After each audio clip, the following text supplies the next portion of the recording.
All right. My name is Yousef Munayyer, and along with Christian Davenport, we direct the Transnational Repression Project housed at the University of Michigan's Center for Political Studies. We're glad to be able to welcome you all here today for this latest installment in our webinar series on transnational repression. In previous webinars, we have discussed subconcepts as well as data collection and also the role of non-state actors in transnational repression. Today, the focus of our discussion will be on state responses to transnational repression. Before I get started, though, I just wanted to say a word about our project here.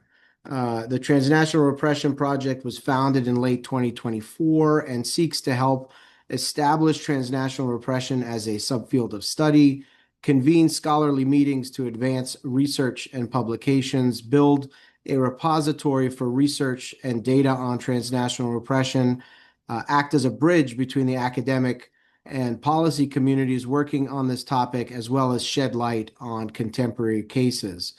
We invite you to check out the resources available on our website, including our literature mapping and data repository, and sign up for our newsletter and follow us on social media as well. Today's presentations will be on state responses to transnational repression. We want to think through what this has looked like and how it functions, when and how states respond effectively to transnational repression, if at all, and what data exists on this dynamic. We're fortunate to have several great presenters to help us with this today, and I will introduce them now. Each will offer introductory remarks, and afterwards we'll have some time for discussion. I'll just introduce them briefly in the order in which they will be presenting. Francesca Lessa is Associate Professor in International Relations of the Americas at University College London, and she's also Coordinator and Principal Researcher of PlanCondor.org, a project at UCL. Her book, The Condor Trials, Transnational Repression and Human Rights in South America, won the 2023 Juan Mendez Book Award for Human Rights in Latin America. Very happy to have you with us, Francesca. Marcus Michaelsen, PhD, is researcher studying digital technologies and human rights activism and authoritarian politics. He works as a senior researcher at the Citizen Lab based at the Munk School of Global Affairs and Public Policy at the University of Toronto, where he focuses on digital transnational repression, and his work on these topics has been published in numerous journals. Kirsten Lyer is chair of the Human Rights Program and associate professor in the Department of Legal Studies at Central European University in Vienna. Her research examines independent state-based human rights bodies, including national human rights institutions, and their role in protecting rights and strengthening accountability. She's the co-author of National Human Rights Institutions, published by Oxford University Press in 2021, and has published on institutional independence and human rights protection. She's currently working on human rights-based responses to transnational repression, and a recent work, Transnational Human Rights Violations, Addressing the Evolution of Globalized Repression Through National Human Rights Institutions, was published in the Journal of Human Rights Practice, along with Andrew Chubb. And last but not least, of course, Puneet Kaur is the Senior State Policy Manager at the Sikh Coalition, the nation's largest civil rights organization, Sikh civil rights organization. She brings over 8 years of experience in public policy and advocacy, rooted in close partnership with underserved and diverse communities. In her role at the Sikh Coalition, she leads statewide efforts in California and has recently played a central role in the broader work to confront transnational repression impacting that community, including by working in California to move towards a first-of-its-kind framework to train law enforcement to recognize and respond to transnational repression. So we're very glad to have you all. Before I turn it over to Francesca first, I want to give the floor to my colleague and co-director, Christian, to offer some opening and contextualizing remarks for our conversation today. Well, thanks. Welcome, everyone. Um, we exist in a very new era in many respects, from a field that began with less than a dozen or so in the 60s and 70s and 80s up through the early 90s. We're now in a space where we have hundreds, if not thousands, of people that are working on the relevant topic around the world. And in many respects, the area has grown tremendously. Um, Something like transnational repression has existed in some form since the beginning of this, as people were documenting kind of like what political authorities were doing, both within their territorial jurisdictions, but then following their opponents and following those that disagreed with them elsewhere. But now it's in and of itself been identified as a topic area, which is phenomenal. Um, in this space of growth, however, we've hit this space, I think, where many fields and subfields find themselves, where we're quite divided in a variety of different ways, definitions, types of repression, regions, cases, the methods that we investigate. And in that space, Yousef and I were able to reconnect, which has been another valuable thing as well. But we wanted to serve as a convening area. We wanted to serve as a mechanism for bringing these disparate parts back in conversation with one another, and also kind of connecting back with the rest of the repression literature as well. But we wanted to serve as a nice point of departure, a home for all of these folks to kind of come together. And this reconvening is exemplified in this particular event. And pleasure to have you all here and look forward to the conversation. Thanks so much, Christian. At this point, we'll turn it over to Francesca to get us started on our conversation on state responses to transnational repression.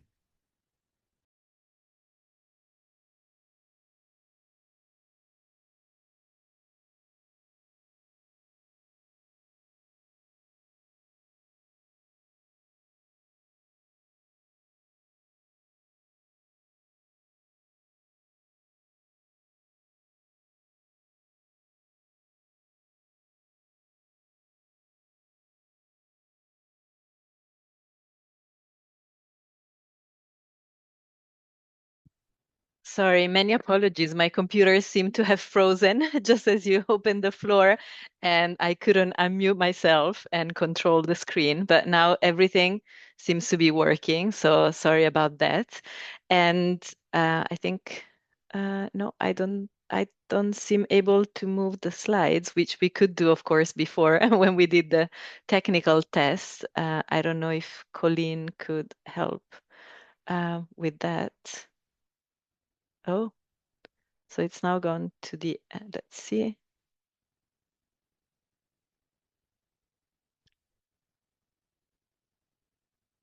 Okay, let's try again. Yes, so now it seems to be working. Thank you so much. So, well, first of all, good afternoon or good morning, depending on where you're joining us from. I want to begin by thanking Yousef, Christian, and Colleen for inviting me to speak today. I was very honored to receive this invitation, and I'm very happy to be collaborating with your exciting project. In the next few minutes, what I wanted to share with all of you are some reflections, zooming in on the historical case of Operation Condor in South America. And I'm sure that many of you might have heard of Operation Condor before, because it's quite a well-known case that has attracted a lot of scrutiny, whether by academics, investigative journalists, but also legal professionals. However, it was not until recently that we began to consider Operation Condor as a historical case of transnational repression. And so this is going to be the focus of my discussion in the next few minutes.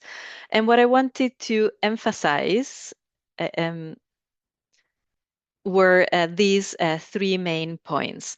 The first one, just to say a few words on unpacking Operation Condor through the lens of transnational repression. So outlining some of the main features of this system and also its modus operandi. Secondly, I want to look at some of the early responses to Operation Condor. And some of the interesting issues here relate to these responses taking place at the same time that Operation Condor was unfolding in the mid and late 1970s. And then thirdly, I want to focus on some of the more contemporary efforts to investigate through criminal courts the individual responsible for the atrocities of Operation Condor, zooming in on the investigations that have taken place across 9 countries in the world that comprise countries that were both origin and host countries at the time of Operation Condor, and others that were only host countries. So that's an overview of my talk for the next few minutes. And the first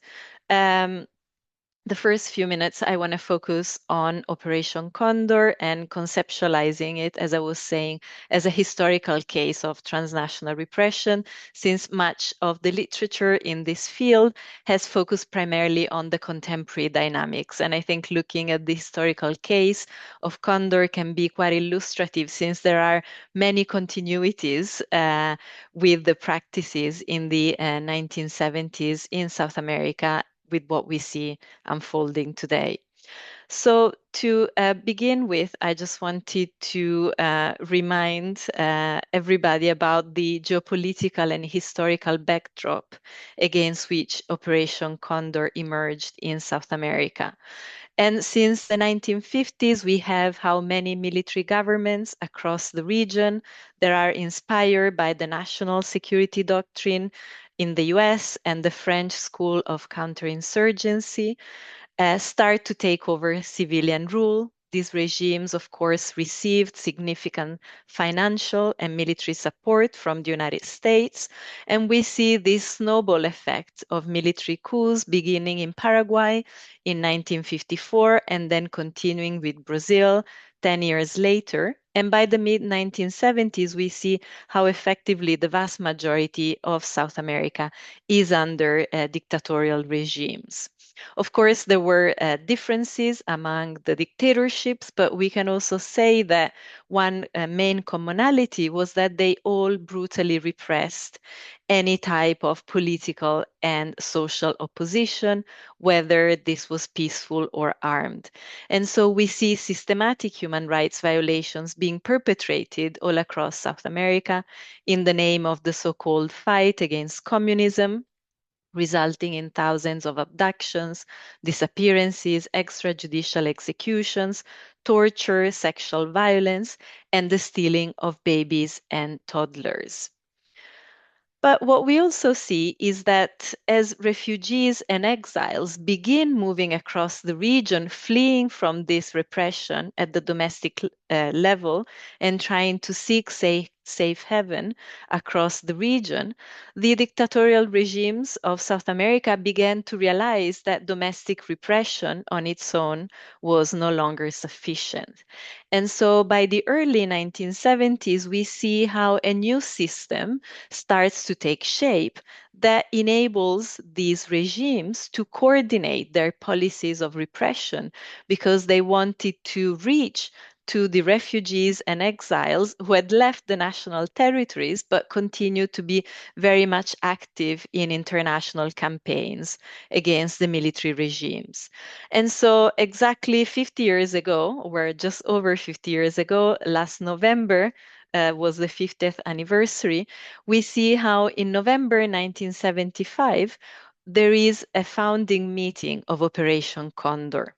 Of course, the founding meeting of Condor can take place because there had been practices and collaborations growing over the years, dating back all the way to the late 1960s.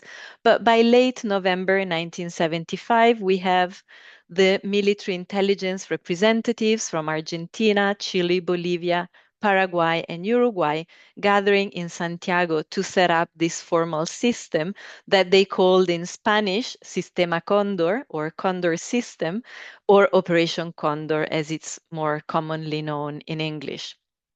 And so through this new system, the South American regimes effectively give up aspects of their sovereignty to set up this sophisticated system of cooperation in transnational repression. And as you can see from the map, by 1978, we see how this system effectively comprises 8 countries in South America, and Condor becomes extremely successful in silencing exiles and refugees, no matter where they were physically located. Just to say a few words on this quite impressive structure of transnational repression at the time, we have at least 4 elements that we can emphasize. The first one was the secret communication system called CondorTel that enabled Condor member states to quickly exchange intelligence information. There was a second axis, the operative Condor Eje axis, that included a forward command and operating office in Argentina, which was the country that had the highest number of refugees by 1976. A third pillar with a data bank and information center that was located in Santiago, centralizing all the information on exiles and refugees across the region. And finally, the Teseo, or Theseus in English, unit, which was composed of specially trained agents from Argentina, Chile, and Uruguay that was tasked to travel to Europe to eliminate targets in the continent as well, especially in France.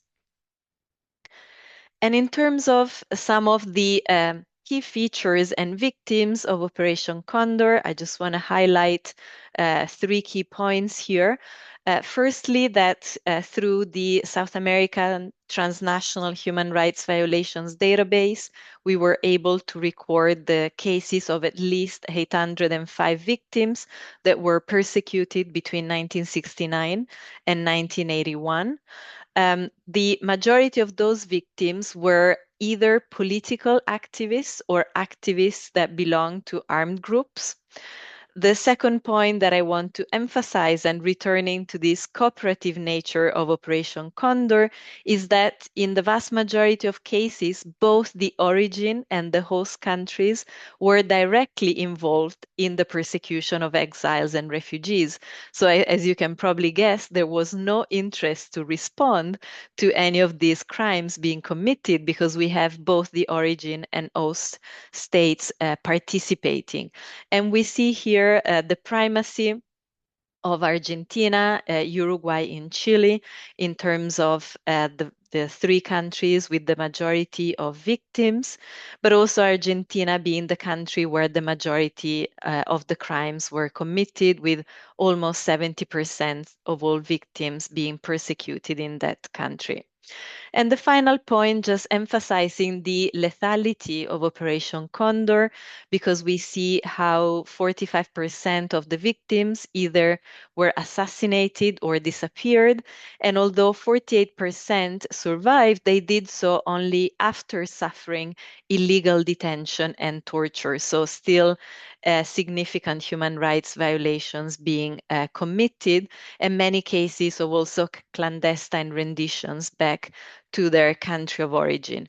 If anyone is interested in the data set, an early version of the data set is available on plancondor.org and can be downloaded, and we are releasing a new version later this year.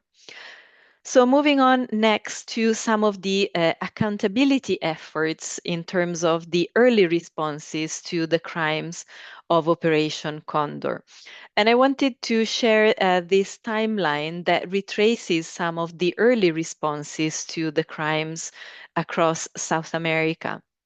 And the first point to keep in mind, as I was saying, is that because most of the crimes within Operation Condor were both origin and host countries, they certainly had no incentives to respond to the atrocities being perpetrated. So we see in these early years a focus of the responses taking place at the international level, because we have many survivors, many human rights activists, and lawyers, and victims' relatives that begin to draw attention to these atrocities at various international fora, including Amnesty International, the UN, the Inter-American Commission on Human Rights, the US Congress, with the objective of naming and shaming the military regimes for the atrocities that were being perpetrated.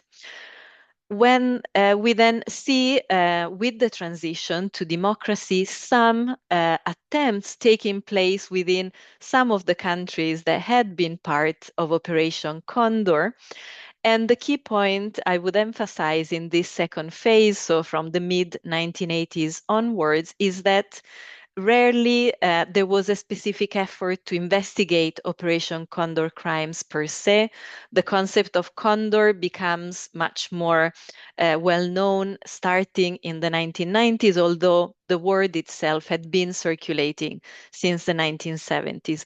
What we have are, in general, efforts such as the CONADEP Truth Commission in Argentina that are investigating the entirety of human rights violations taking place in the country, with also a focus on the regional coordination. So returning to the CONADEP report, which is also the first report that is completed by a Truth Commission in 1984 and that has international attention, we see a specific section within that report dedicated to what they call the regional coordination at the time, and the same with the trial of the military commanders in Argentina.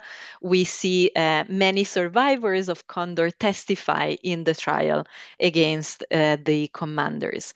But then very soon after, we see another shift with state responses returning to impunity. Of course, we know that impunity had been the standard response for many decades and centuries in the aftermath of human rights violations.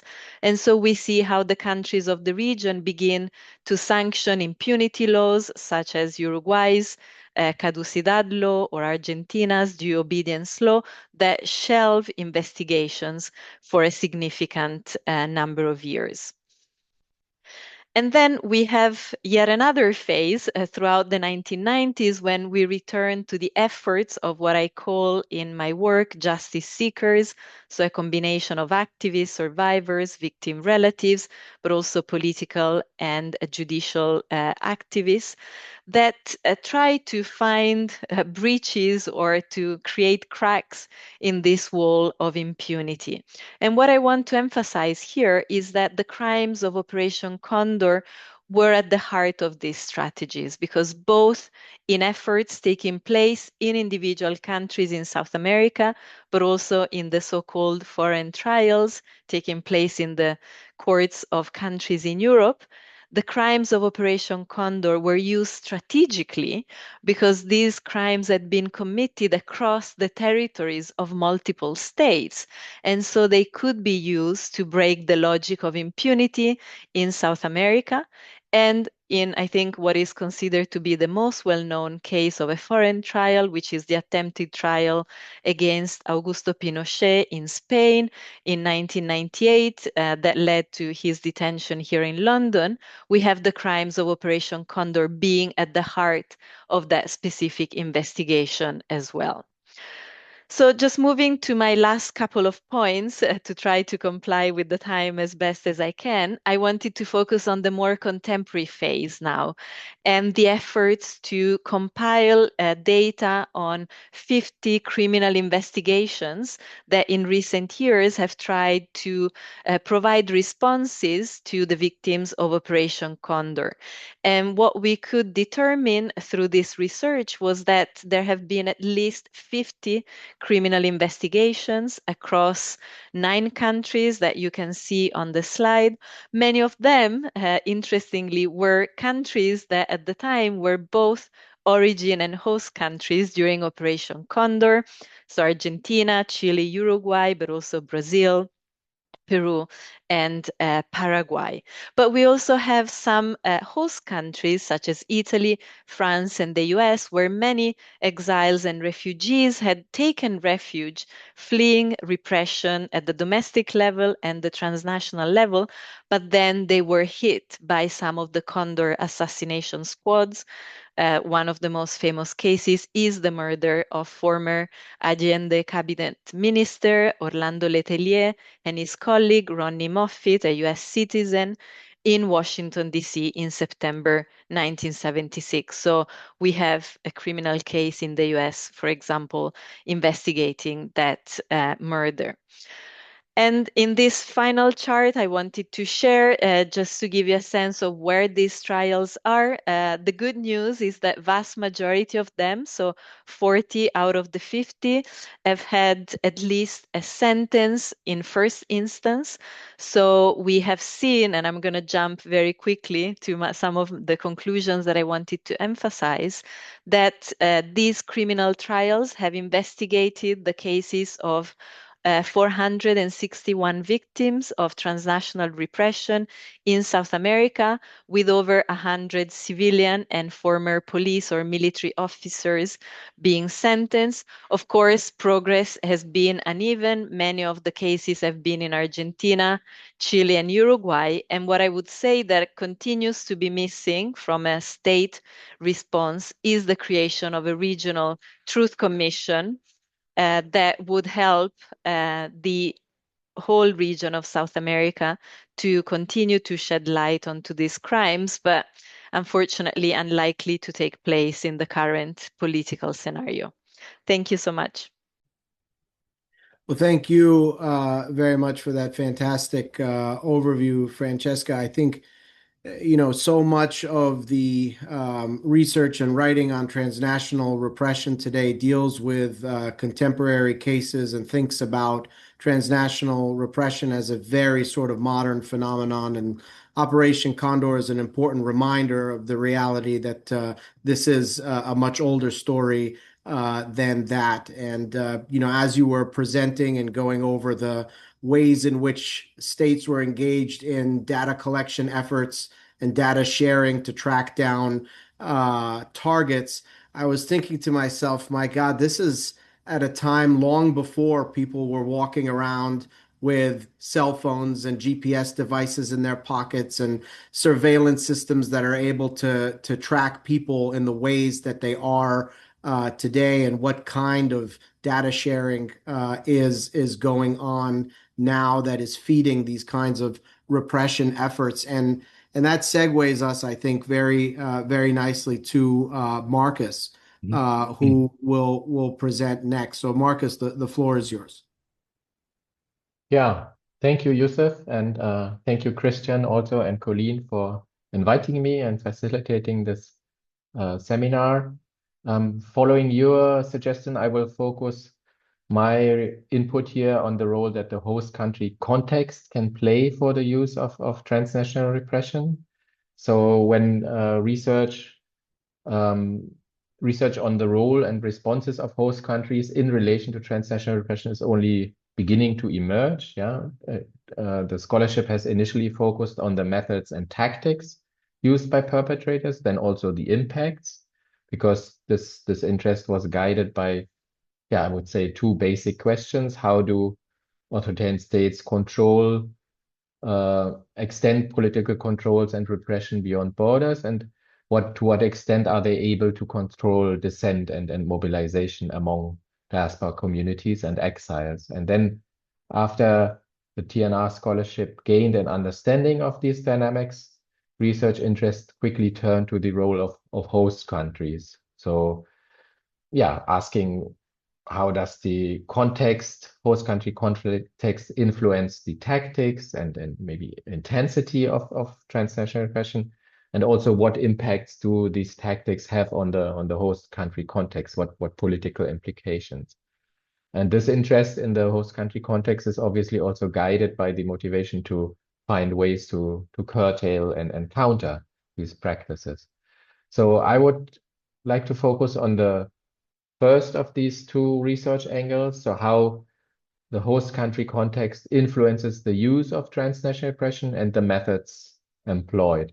And input is based on a paper that I co-authored with Chris Roybrook from the University of Amsterdam, a former colleague. And I'll also conclude with some thoughts on the applications of our research findings for strategies that aim to curtail and counter practices of transnational repression. So from the broader scholarship of political repression, we know that the decision of governments to use repression, and if so, which methods, does not occur in a vacuum. So political leaders weigh the costs and benefits of using repression.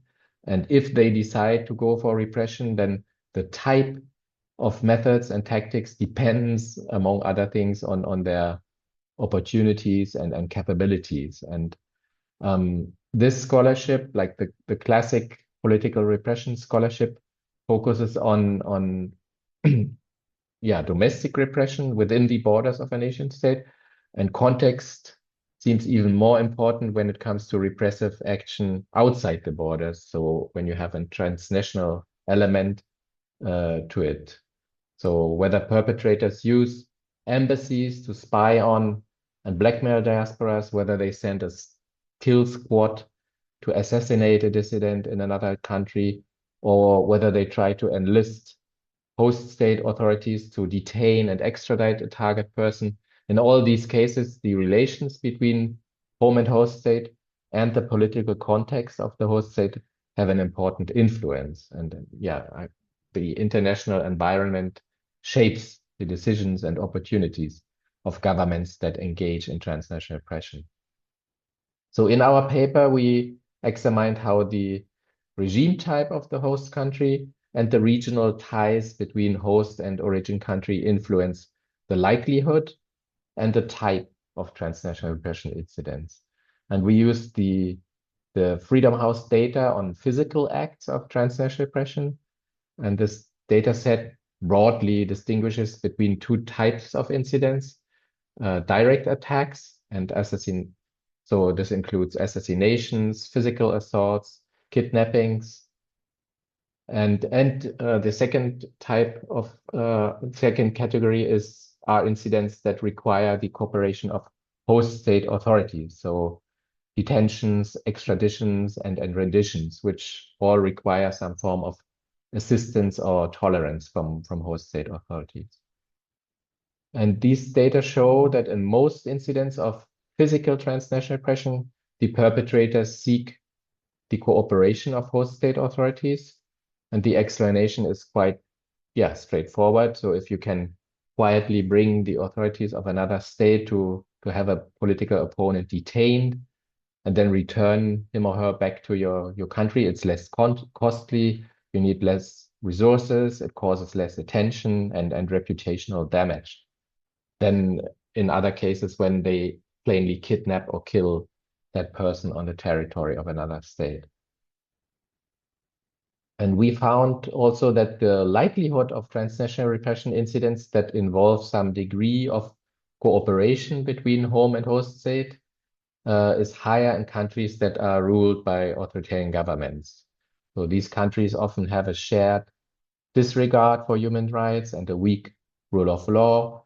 There are backdoor agreements and collaboration between security forces.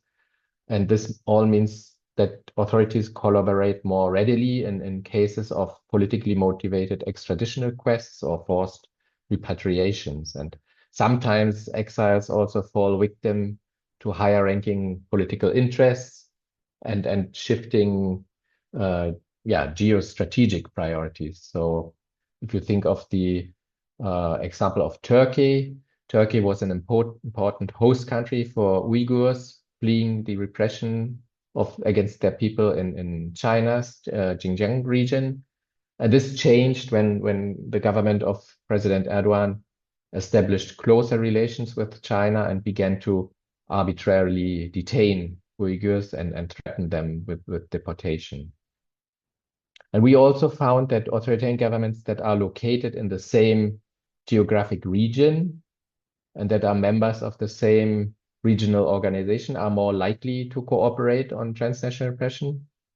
And we think that these governments have a strategic interest to be surrounded by governments of a similar regime type. There are often close ties between security agencies of these countries, and they have a limited interest in hosting exiles who criticize neighboring rulers and could act as transmitters of dangerous ideas, if you want. So these authoritarian neighborhoods are high-risk zones for dissidents. Examples of these authoritarian clusters include Southeast Asia.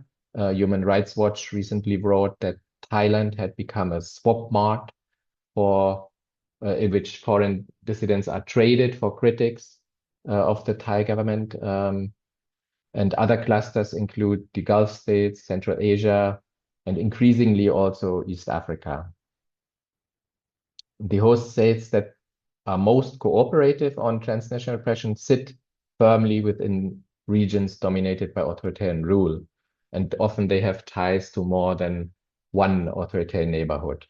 So based on the data we used for the paper, which are now have been updated in between, but based on the data of the time, authorities in Thailand and Russia have cooperated on transnational repression with 5 different origin countries. Then Turkey and the United Emirates had even, for these countries, the number is even higher. They cooperated with 6 and 7 origin countries respectively. So if we turn then to more democratic host countries, we find that perpetrating governments find it more difficult to get authorities to cooperate, because the rule of law and the guarantee of fundamental rights and asylum procedures establish some layer of protection for dissidents. One consequence is that regimes use more subtle methods like digital threats or coercion by proxy. So these methods of everyday repression that are easier to execute and can still have significant silencing effects. But there are also cases when authoritarian governments perceive an opponent abroad as threatening enough to justify the costs and potential repercussions of a direct physical attacks. This is because in democratic host countries, outspoken dissidents find better opportunities to voice their demands, to build ties to media and policy circles, and to leverage public opinion against their home state. And all this feeds into the threat perception of regimes, which is another important factor influencing their decisions about the use of repression. So in the paper, we looked at the profiles of those being directly physically threatened in democratic host states, and we found that among exiles from autocratic countries, political activists, journalists, and former regime insiders are more likely to become targets of direct physical threats when they live in liberal democracies. So these are people with voice who can speak out and raise awareness about the situation in their home country. And these direct attacks are perpetrated by some of the key perpetrators of transnational repression: Russia, China, Iran, but also Rwanda. And all these governments engage in broad campaigns of transnational repression using a wide range of methods. And when they perceive an exile as a threat and cannot rely on the cooperation of host state authorities, they are ready to directly attack their opponents, even at the risk of political, economic, or reputational consequences. So in the final part of my input here, I wanted to highlight the implications of these findings. What lessons can we draw from when it comes to countering and preventing transnational repression? So first, the first point is on this finding of authoritarian neighborhoods as high-risk zones for exiles. This emphasizes that effective asylum and resettle procedures are essential to provide protection against political persecution. But yeah, the increasingly strict migration regimes and measures of border externalization of Western democracies push political immigrants further away from the territory of liberal host states. And as a result, they often remain trapped in third countries within these authoritarian neighborhoods and exposed to the reach of their repressive home state. The second point is that we still have too many incidents of transnational repression in democratic states. As I've shown, yeah, persistent perpetrators are still ready to engage in direct threats when they see an opportunity, which means that the costs are still not high enough to deter them from these attacks. And democratic host states should use targeted sanctions, thorough investigations, and prosecution of incidents to raise the costs and reduce the opportunities for perpetrators. And the final point is that democracy matters for protection against transnational repression. So the fact that the majority of incidents that are based on cooperation between home and host state occurs in autocratic host countries shows that it's important. The degree of democracy of the host state is important, and increasingly we can observe that the rise of right-wing parties, of authoritarian-leaning leaders, of hostility to migrants, and the weakening of the rules-based international order will undermine the protection of dissidents in democratic host countries. A key example is, of course, what we see currently in the US. So President Trump defended the Saudi government's killing of Jamal Khashoggi in public when he met with MBS. Then the anti-migrant policies of the Trump administration also entail cooperation with governments engaging in transnational repression. So ICE deported Russians back to Russia. It forcibly returned Iranians back to Iran. And currently, authorities are also seeking to deport a Chinese asylum seeker who documented the Chinese government's re-education camps in Xinjiang and is now in the US at the threat of deportation. So I will leave it at that, and I look forward to your questions. Thank you so much. Thank you. Really appreciate that breakdown, Marcus, and helping us understand how the different sort of contexts of these host states helps sort of determine the ways in which they respond. And I want to move now to talking a little bit more, not just about state responses, but institutional responses. And we'll give the floor now to Kirsten. Thank you so much. I hope my connection is a little bit broken, of course, because we just went on Zoom. So please, somebody tell me if it gets too much. But I really want to thank Yousef and Christian and Colleen for the kind invitation to speak here today. I'm part of a few efforts to bring practitioners and scholars together on transnational repression, and so it's really welcome to make this connection. So I'd like to focus on 3 points about transnational repression, and it comes from my perspective as a human rights law chair and also from many years as a human rights practitioner. So first is the limitation on state responses. Second, what those limitations do to rights protection in the state in which the repression takes place. And third, what an effective institutional response could look like, particularly if we take the problem seriously as a rights problem and not just look at it as a security issue. So as a starting point, I'm going to use the article that Andrew Chubb and myself wrote, where we suggested a conceptual move to broaden transnational repression to cover what we term transnational human rights violations. And the point of that framing is a practical one because it directs attention to where the harm is experienced, which is in the state in which the individual is targeted. So we deliberately shift away from host country language because there is a risk behind that it may other the problem, and keep a focus on the idea that this is something of only affecting those who have come from the outside into the state. So our aim was really to show that harm is experienced as a restriction of rights within the jurisdiction where the person is targeted.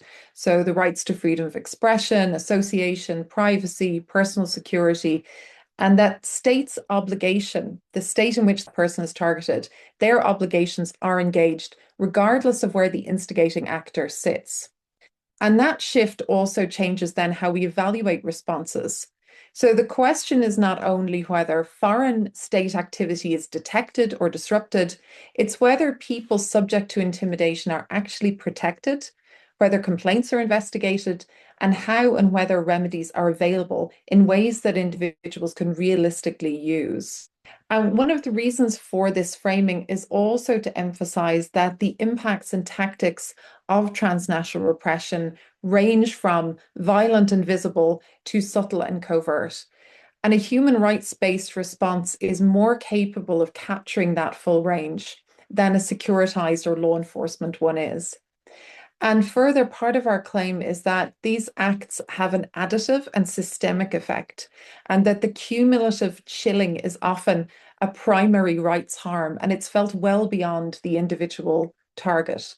So we came with this approach to help to explain why responses that may look robust from a security or intelligence perspective can still be ineffective from a victim-centered remedies perspective.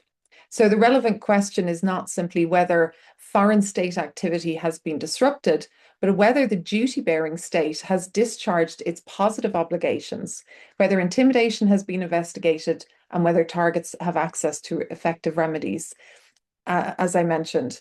So the question I wanted to address in the few minutes I have is rather straightforward. Where do state responses to transnational repression break down in practice, and which institutions are actually capable of compensating for those weaknesses? So our comparative conclusion was that the US, Australia, the UK, and in international institution responses, current measures remain misaligned with the scope and contemporary techniques of transnational repression, some of which Marcus has so clearly laid out already. And the limitations we see in state responses are structural. They cluster around deficits in attribution, in institutional design, and in coordination. So attribution is the first challenge. Transnational repression is designed to be deniable as it is operated in most cases that we've looked at. It often relies on intermediaries, informal networks, digital methods that are difficult to attribute to the standard required in criminal proceedings.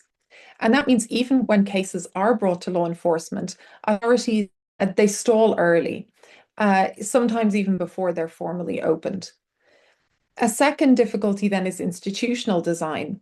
In many countries, the issue is handled primarily through national security or counterintelligence channels. And those institutions may be monitoring, sometimes disrupting activity, but they're not designed to provide accessible remedies. They're also not public-facing, and they may be restricted in their ability to even explain what they're doing. So from the perspective of the person targeted, the system can appear unresponsive, even if activity is going on behind the scenes. And then a third difficulty is fragmentation. Responsibility is spread across police, intelligences, prosecutors, immigration authorities, government departments.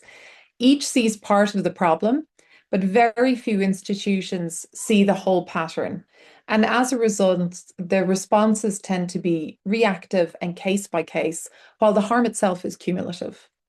And these limitations matter for two particular reasons I want to mention. And the first is legal. From a legal perspective, framing transnational repression primarily as a security or foreign interference problem obscures the nature of the obligation at issue. As myself and Andrew Chubb argued, These practices are better understood as transnational human rights violations because their operative effect is to constrain the exercise of protected rights within the duty-bearing state's jurisdiction. And the relevant question is therefore not limited to whether a foreign state is acting, but whether that duty-bearing state is meeting its responsibility to secure the effective enjoyment of rights on its territory. So recognizing transnational human rights violations really engages this duty to monitor and counter their occurrence within the state's jurisdiction, to support targets and enable access to legal redress where that's possible. And these duties at a minimum include positive obligations to take reasonable and appropriate measures to protect individuals from foreseeable harm by third parties, investigate credible allegations, and where intimidation, surveillance, or coercion leads to sustained self-censorship or withdrawal from associational life or other demonstrable constraints on participation, and where individuals lack accessible avenues for protection or redress, the issue is not simply one of policy adequacy. It really raises that question of compliance with the state's obligation. And then the second limitation is institutional. Transnational repression often works by creating uncertainty and fear, and by signaling to a wider community that participation is risky. So when responses are slow or unclear or unavailable, that signal is reinforced and people adapt their behavior. They stop speaking publicly, disengage from organizations, and the effect really extends far beyond that initial target. And over time, that weakens civic space in ways that may be very difficult to reverse. So what should change? And this is where other institutions really become essential.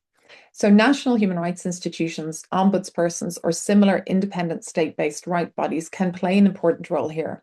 They're accessible, they receive complaints directly, they can document patterns that might otherwise remain invisible.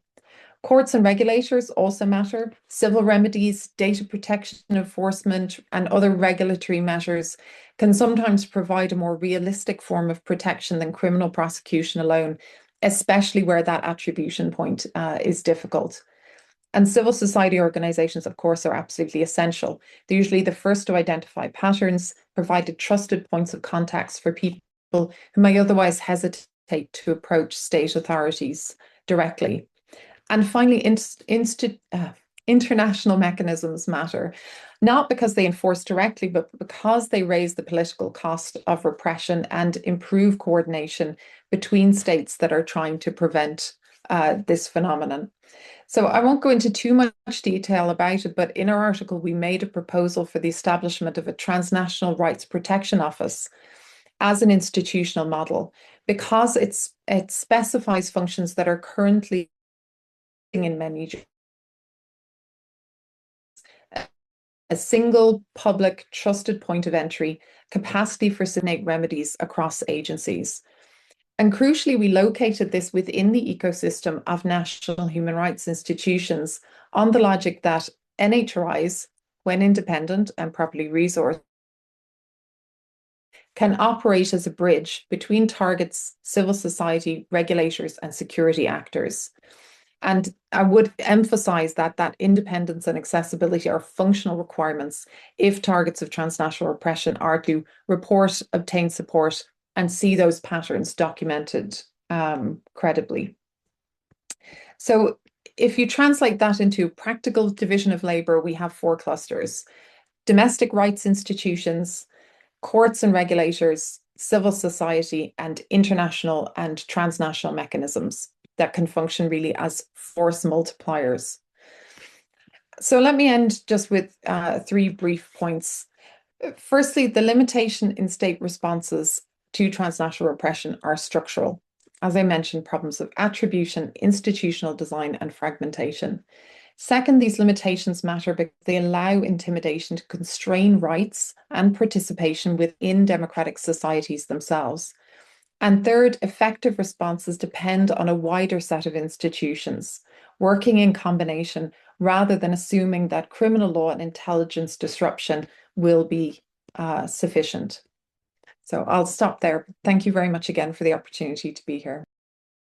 Thank you very much, Kirsten. I appreciate very much you presenting that alternative framing, which I think will be a great point to discuss more when we move into discussion. And I appreciate you raising the role of civil society actors as well. And that leads us into our next presenter, Puneet, who comes to us from the Sikh Coalition. Puneet, the floor is yours. Thank you so much, Yousef, and thank you everybody else for your expertise. I've got to say, tough job for me to follow up on such an expert panel here, but very honored to be here beside all of you. And the one good thing is, Kirsten, you framed it so wonderfully with how you first began talking about this issue, and it's something that's come up so much in our advocacy as a civil rights organization, which is reframing what transnational repression is from not just a safety and security issue, but a human and civil rights issue.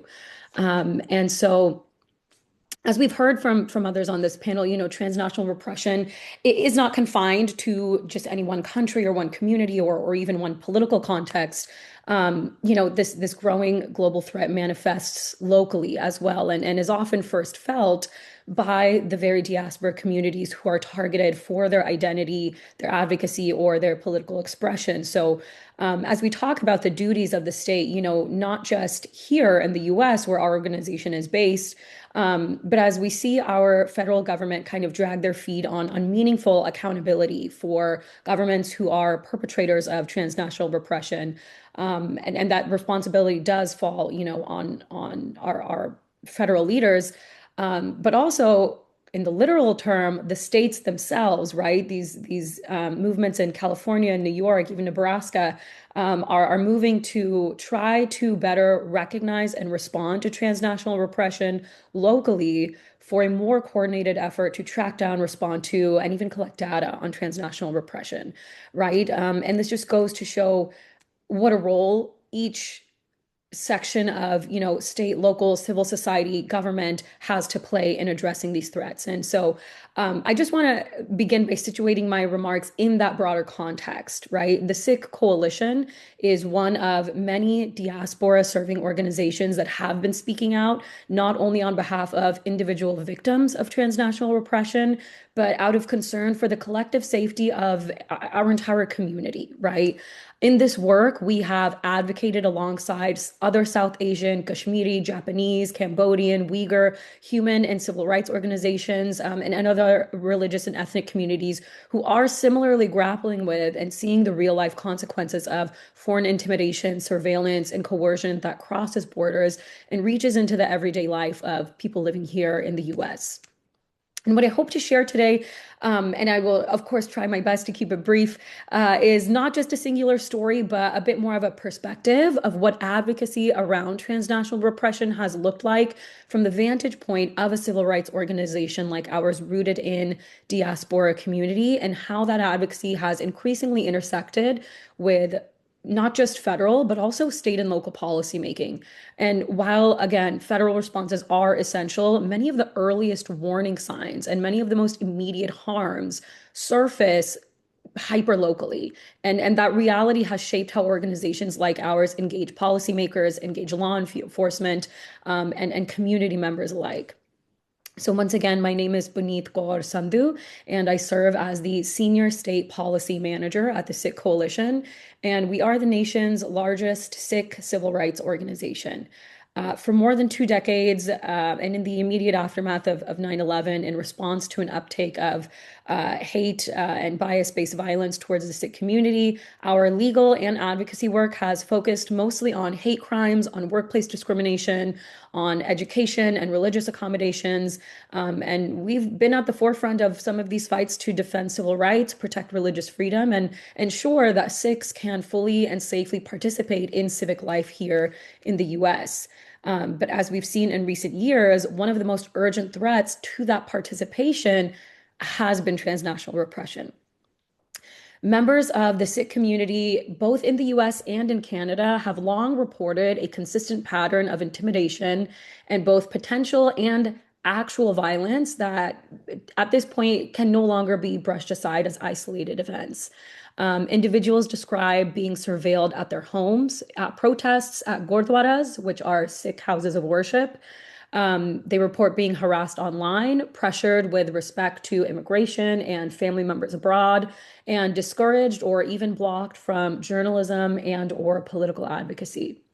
And more recently, since mid-2023, certain events, federal investigations, and even indictments in the US and Canada have reinforced what community members had been saying for so long, that these harms against the Sikh community are not hypothetical and they are not accidental. They are systemic efforts by foreign state actors to silence dissent beyond their borders.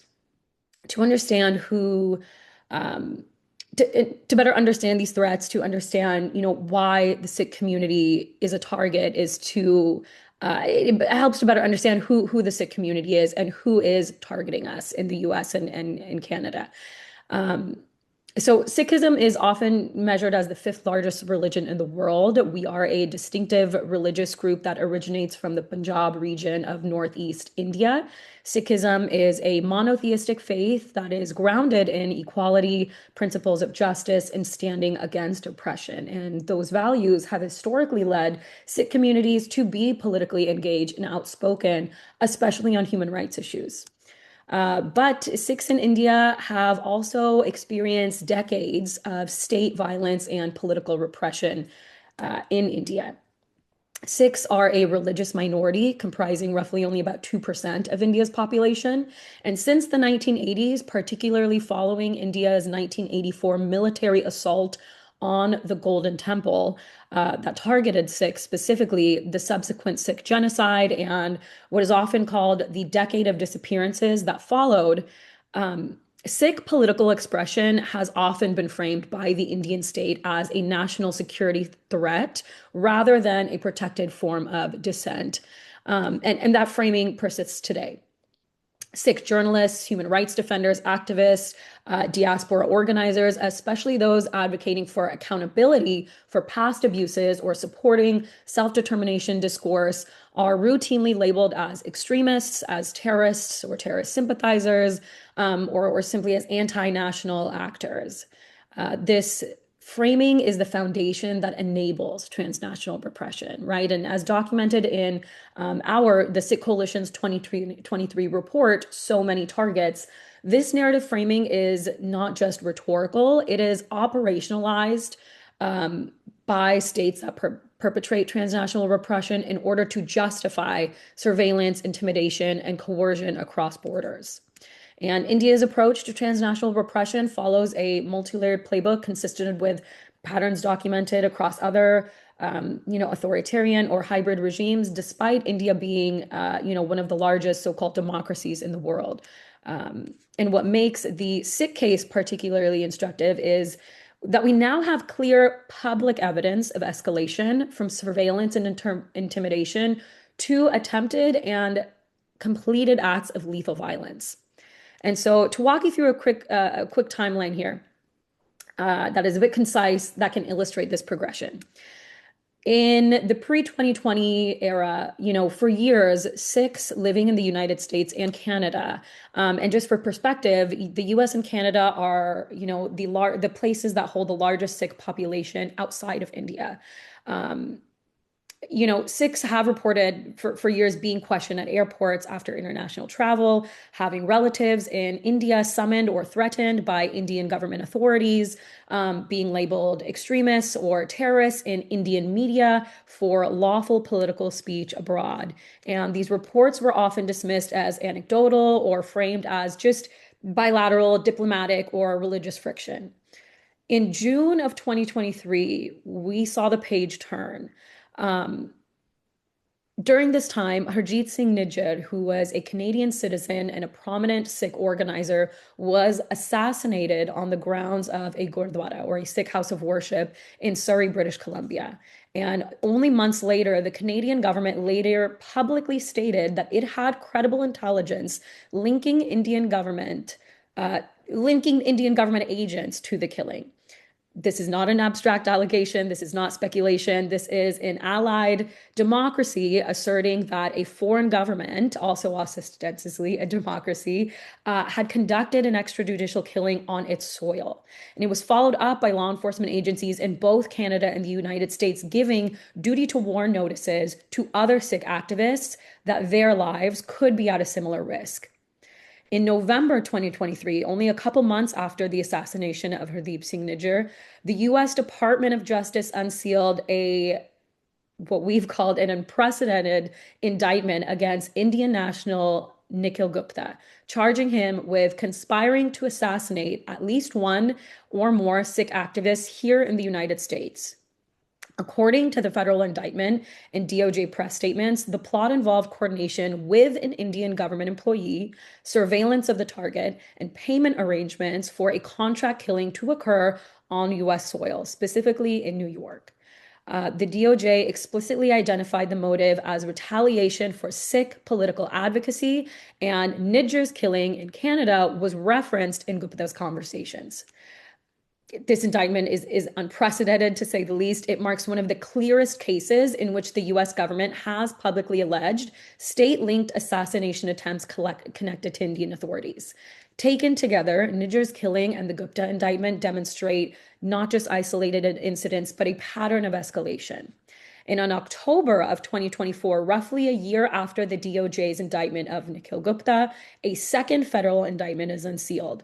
This one charges Vikas Yadav, a member of India's intelligence agency, which is called the Research and Analysis Wing, often abbreviated as RAW, as a previous unnamed government official Gupta was allegedly coordinating with. The indictment includes details that indicate more parties were involved.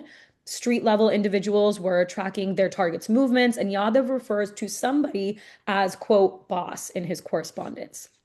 While Nikhil Gupta was arrested by authorities and extradited from the Czech Republic, Yadav remains at large. And in a very quietly issued press release in January of 2024, the Indian government claims that its self-investigation determined Yadav was a rogue actor and no further follow-up investigation was warranted. Yadav still remains at large. And while transnational repression is often discussed as a federal issue, as a national security issue, its impact are intensely local. And in practice, when an individual is experiencing the moves and the tactics that escalate to physical violence, intimidation, being followed, feeling like they're being surveilled, the first call is rarely to the FBI, especially for a diaspora community, especially for an immigrant community. It is generally to first responders, to local police. And that gap became very clear recently here in California. In 2024, only months after the federal government had unsealed these indictments, several Sikh faith leaders were shot at while driving near a highway in Sacramento. Given the context and the national news at the time, the Sikh coalition reached out to local law enforcement to ask whether they were aware of the duty to warn notices given to other Sikh activists, and whether or not they were considering if this incident, this highway shooting of 3 prominent Sikh faith leaders, visible Sikhs, by the way, could be connected to transnational repression. And the response we received was a simple but alarming, what is transnational repression, from our local law enforcement. And that moment underscored the urgency for state-level coordination. In 2024, we helped introduce SB 509 in the California State Legislature, which was proposed precisely to address this gap, right? Not by focusing on narrowly defining transnational repression, especially when federal definitions and academic definitions already do vary, but by, at the very least, and as a starting point, directing the California Department of Emergency Services in collaboration with the body who creates training for law enforcement to develop a law enforcement training to identify and respond to transnational repression threats. Lawmakers and policymakers responded very thoughtfully and seriously to the issue, with lawmakers who have districts that represent, constituencies of various diaspora groups commenting and wanting to follow up and learn more about how these constituencies in their districts were affected, if they are, facing these types of threats, and what more can be done by the state to help address these threats, especially in a state like California, which is one of the most diverse and diaspora-heavy states in the nation. Throughout the year, the bill passed through the legislature with nearly unanimous bipartisan support. Lawmakers absolutely recognize the value of an informed law enforcement, and law enforcement organizations, including the California Police Chiefs Association, were fully supportive of integrating a training specific to transnational repression alongside existing instruction already related to subjects such as counterterrorism and counterintelligence, and how weaving this in would be not just very doable, given the resources that we have, but something of great interest to law enforcement as well. Importantly, the state agency tasked with developing this training is also staffed by former federal law enforcement officers, former FBI veterans, former federal prosecutors who already have deep expertise in this space and the ability to craft an unbiased and, federally and academically informed training on transnational repression for our local first responders. As we also know, the physical violence is only one component of transnational repression. Equally important and often more subtle is the narrative warfare, which we saw at play during our advocacy in California. In the US, Sikh advocates pushing for policy responses to transnational repression frequently face small yet loud vocal opposition that attempts to reframe transnational repression concerns as anti-India sentiment or anti-Hindu sentiment. And as a consequence, these actors often conflate the Sikh identity itself with extremism. This undermines victims and their experiences. We start questioning the legitimacy of their experience rather than the facts and the acts perpetrated by foreign governments. While this bill was widely supported by diaspora groups, lawmakers, human and civil rights organizations, and even law enforcement, a handful of groups who are considered by many, including academics at Rutgers and Harvard, to be Hindu nationalist aligned groups, stood more or less alone in opposition to this bill. Despite the bill being religion neutral and focused on foreign state conduct, the bill did not even name a singular country at all, right? Opposition actors, including groups like the Hindu America Foundation, publicly framed this legislation as discriminatory. And when that argument failed to stick, then they started framing this bill and this advocacy as unnecessary, despite mounting credible evidence that Indian transnational repression is occurring here on US soil. And this opposition mirrors the same rhetorical strategies used by governments who perpetrate transnational repression, denying the existence of transnational repression, recasting accountability as bias, and portraying Sikh civil society as suspect rather than legitimate. And this mirrors the common global tactic: shift the conversation from state conduct to community offense or identity-based deflection. While SB 509 was ultimately vetoed by the governor, sustained advocacy has led the California Department to still, through administrative action, begin to develop a training similar to what the bill had envisioned.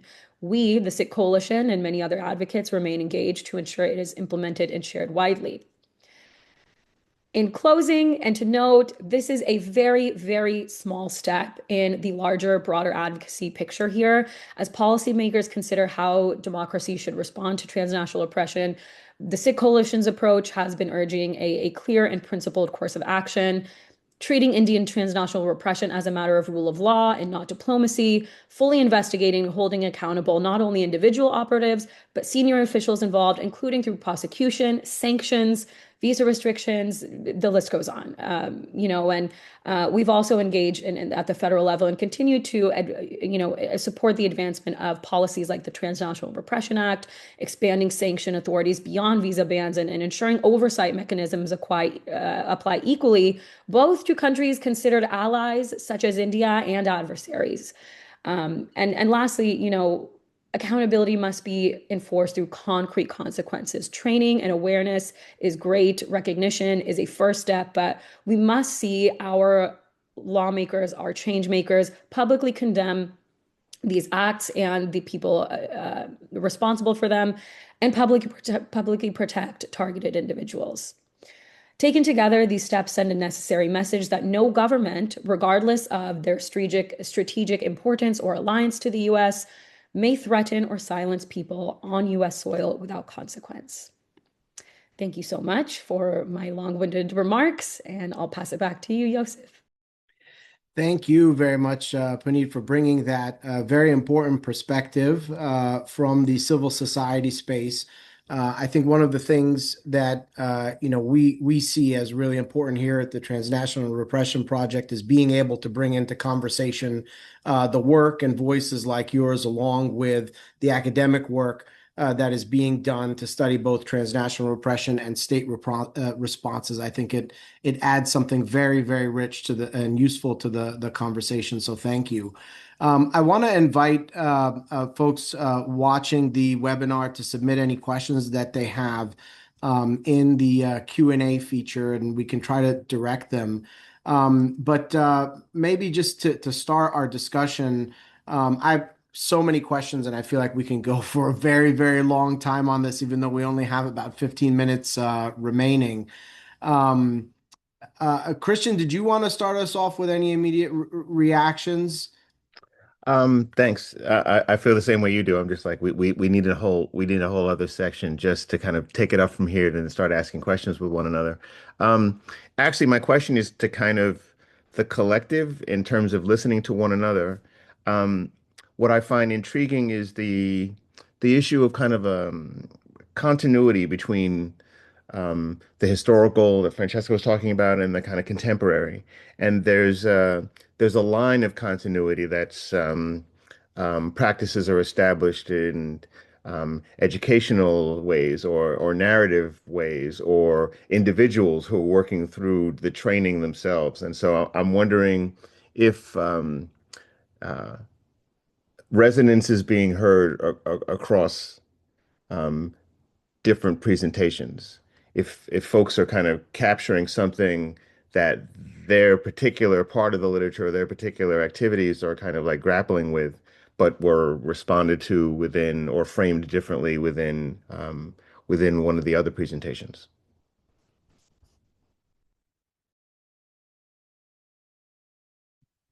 So I was feeling exactly the same, Kristen. With all of the presentations, I felt there were a lot of continuities with the case of Condor in terms of both the natures of the regimes and what Marco was saying in terms of which are the countries that are likely to cooperate with some of the transnational repressions acts, but also what Kirsten was saying about the transnational human rights violations framework. Our database is called South America's Transnational Human Rights Violations Database. So I felt there was also a conversation there with Kirsten and also with Puneet on what you were mentioning about the key role of civil society, because we saw the same with Operation Condor, that it was the activists, the lawyers, the relatives and their groups that were the first to create the momentum to denounce the crime, to demand for accountability, and then to push for the remedies through courts, through truth commissions, through reparations. So definitely, I think we would need another hour to go through all of the commonalities that we have in this presentation.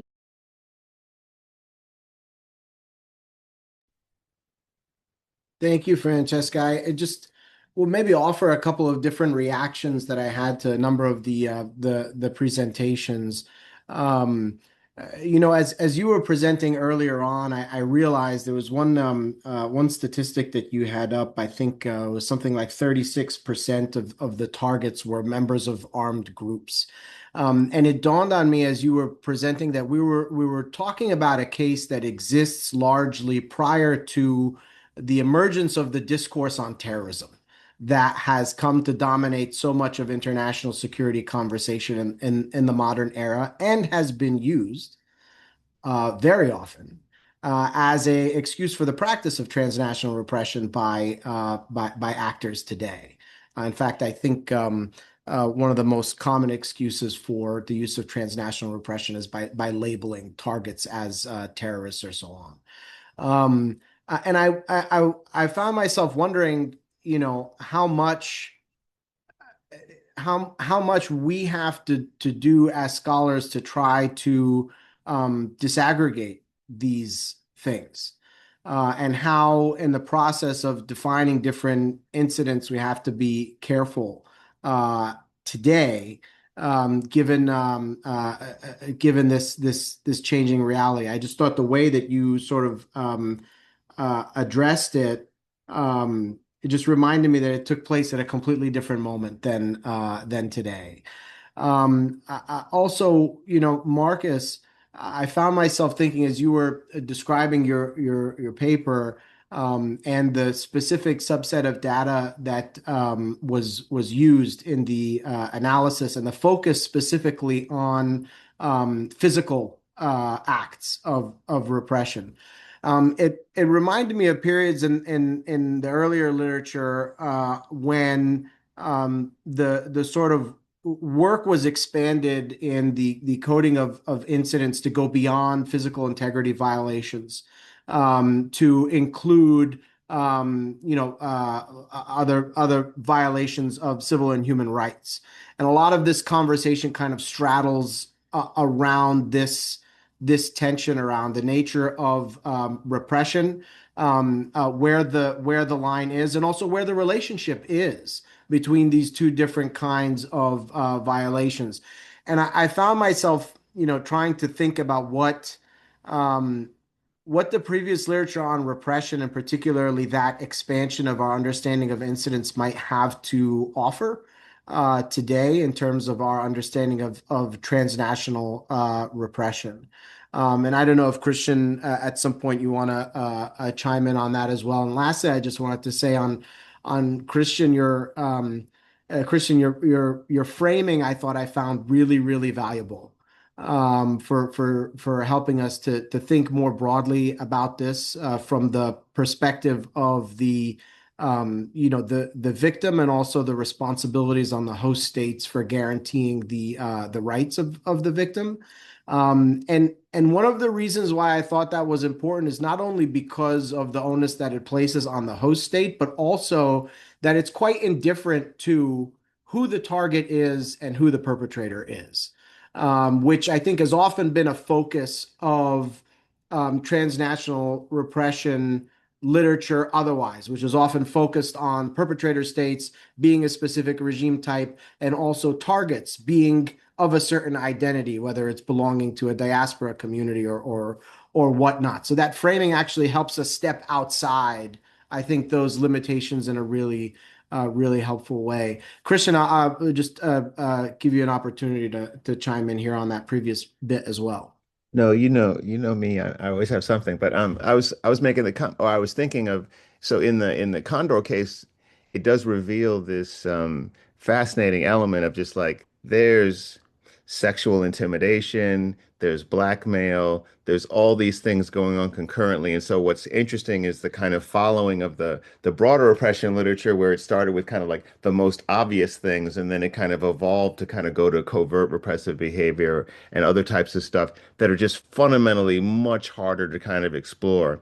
And so we're seeing a similar kind of dynamic because we have these very obvious, very straightforward, clearly worthwhile types of topics to explore as well. But the subtle forms of intimidation, blackmail, all these other dynamics make things a lot harder. I mean, and I was sending a side message to Puneet. I'm just like, there's a whole other issue with regards to how you have to educate the host population about international affairs and the targets of like, oh, no, these people aren't all terrorists. Who's all terrorists? These people are this.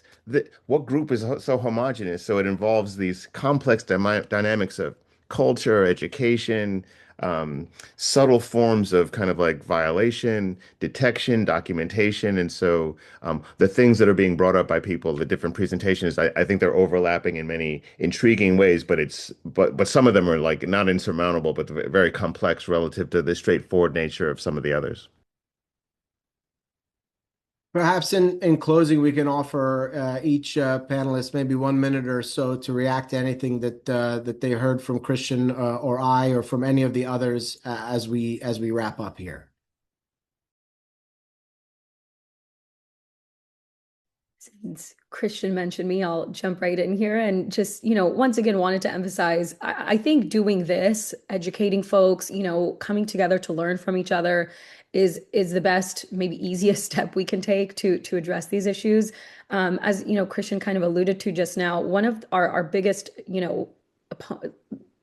roadblocks here is not just foreign actors, it's not just host countries themselves, it's the issue of framing the narrative, right?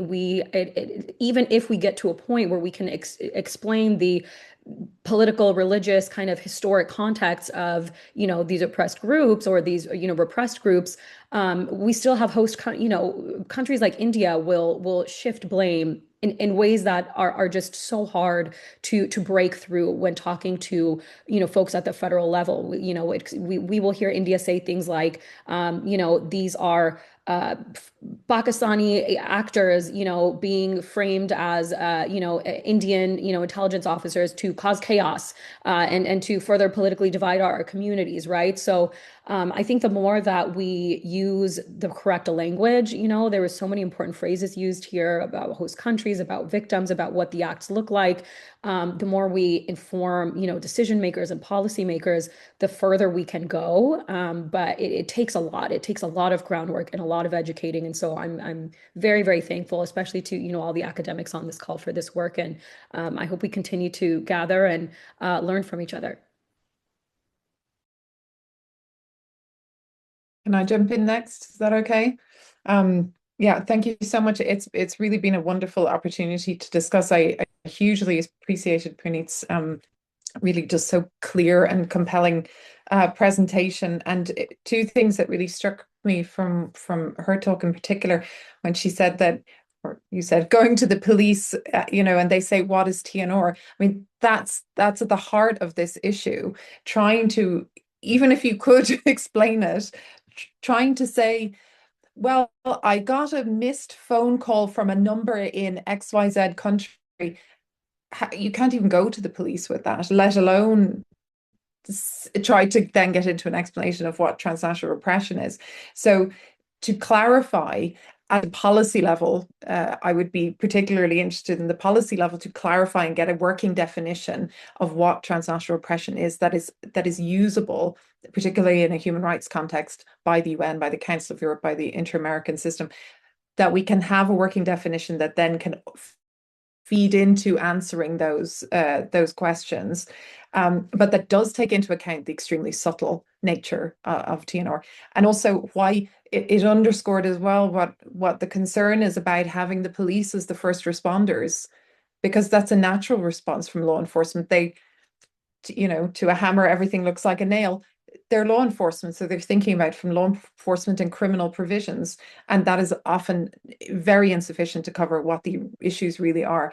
The other point was about broader rule of law. I recently did a policy paper for the Council of Europe on academics and transnational repression, because we do see this spread, and it was wonderful to start with Francesca and Operation Condor and to map the unfortunate spread of transnational repression and the increasing subtlety, which it just struck me matches somewhat with the subtlety we see in democratic decline that has gone from military coups to this subtle democratic backsliding and entrenchment. And it just struck me that those tactics have gotten much more subtle as well. And so how to actually frame this also as a significant rule of law and democracy issue, and not about just the protection, however important it is, of certain groups or certain people within the society. But this is a much bigger issue of silencing dissent and silencing criticism. And this is part of one of those tactics. Thank you very much again. Yeah, I'll jump quickly in. We don't have much time left. So thank you, for this opportunity to hear the presentations of also the others. So I'm obviously familiar with the work of Francesca and Kirsten, but it was great to hear them presenting it, and I have taken notes about some similarities. But I also want to thank Puneet for sharing her experiences, which echoes a lot of what we hear in our interviews with targets of transnational repression, and that also highlighted the importance of focusing on these subtle methods as and tactics, as Yousef has also stressed, which are often a preparation for an escalation into more severe threats against diaspora communities and individuals. And it's important to strengthen, to not only focus on these severe acts, but also to strengthen the resilience of communities against these more subtle tactics of digital transnational repression, of coercion by proxies. So give them more protection and highlight also the harmful impacts of these tactics and give them more protection measures. Yeah. Thank you, Ali. Yeah. Thank you.